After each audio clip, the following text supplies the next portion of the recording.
El crack de Wall Street fue la caída más grande de la bolsa de Estados Unidos en la historia.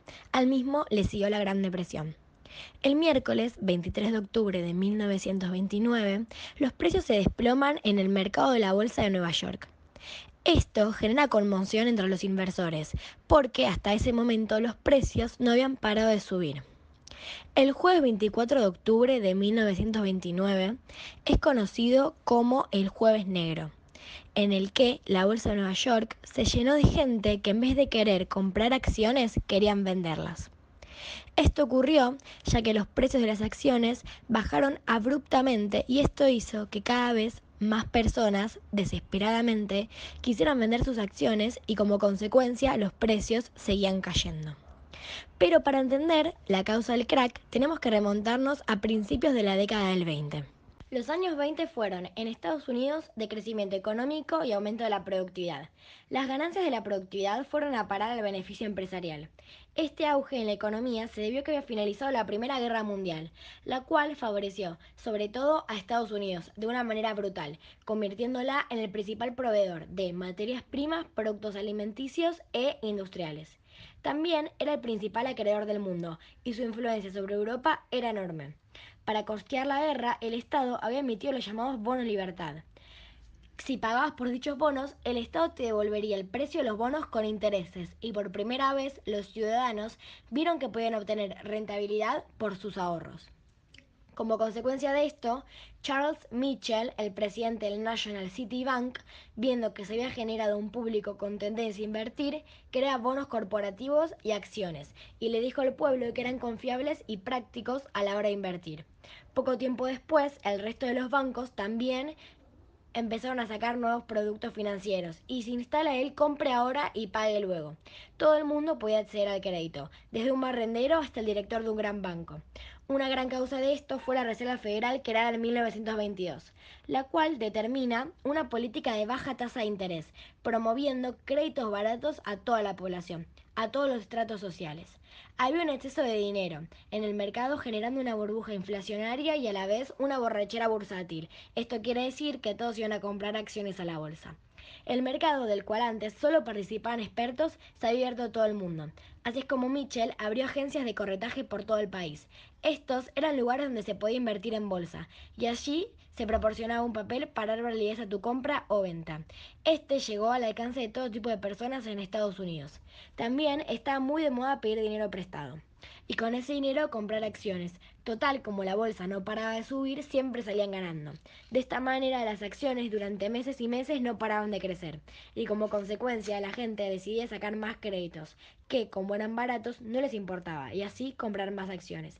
Esto llegó a tal punto que puedas invertir 10 veces mayor a tu capital, y así es como las acciones terminaron estando sobrevaluadas, terminaron valiendo más y más cada día, y su precio era mucho mayor al que de verdad debía ser.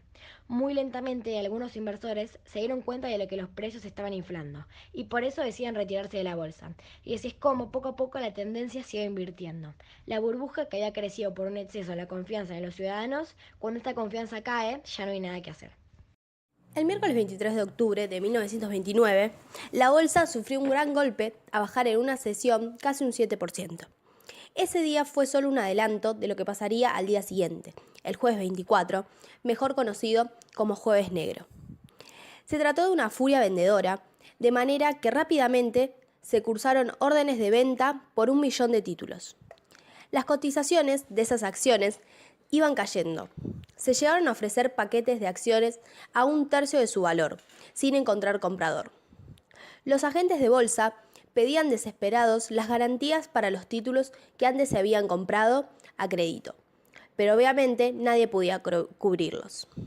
A partir de esta terrible situación, algunas personas eligieron el suicidio, tirándose de lo alto de edificios. El pánico fue enorme y la policía de Nueva York tuvo que intervenir para evitar disturbios. La reacción de la sociedad fue de asombro. No podían creer lo que estaba pasando. Hacia el mediodía, los principales gerentes de los bancos se reunieron para intentar solucionar la situación. Para calmar el desastre, ponen dinero en una serie de valores que se suponían fieles, que se conocen como blue chips. Rockefeller, multimillonario estadounidense, hace lo propio con la esperanza de revertir la situación. Lo consiguieron. La bolsa comenzó a subir. La gente poderosa también intervino, logrando cambiar el flujo de precios, logrando entonces volver a generar confianza en los inversores. El mercado remontó. Incluso se hablaba de que la caída de la bolsa había por fin pasado. Pero este grado de confianza no fue suficiente. Tras una recuperación el viernes y otra menor el lunes, llegamos al martes 29 de octubre, conocido como martes negro. El índice de la bolsa descendió más que ninguna otra vez en la historia de Nueva York. Las bajas se extendieron hasta el mes de enero, cuando se tocó fondo. El gobierno, dirigido por el republicano Hobart, no sabe cómo parar el golpe. La crisis de Wall Street dejó sus consecuencias. Durante ella se cerraron 5.000 bancos y se dejó de prestar dinero al exterior para empezar a reclamar la devolución de sus préstamos. Esta crisis afecta a la sociedad. El paro fue su peor consecuencia, porque un total de 40 millones de personas se encontraban sin trabajo, por lo tanto no podían disfrutar de tener dinero para poder comprar los bienes necesarios para vivir. Otra de sus consecuencias sociales fueron el descenso demográfico y la desigualdad social. La primera se dio por la extensión del paro, el descenso a nivel de vida, el aumento de la mortalidad provocada por la escasez alimentaria y la migración. Muchas personas se fueron del país. La crisis del 29 afectó en mayor medida a los pequeños accionistas, obreros, agricultores y profesionales liberales, ya que a estos se les arruinaron sus empresas y perdieron sus trabajos. A nivel económico, se debió reemplazar al liberalismo económico por una corriente ideológica que intervenía en la economía. Esto fue propuesto por John Maynard Keynes, que su objetivo era corregir el sistema capitalista mediante la intervención del Estado para incrementar el consumo y la inversión.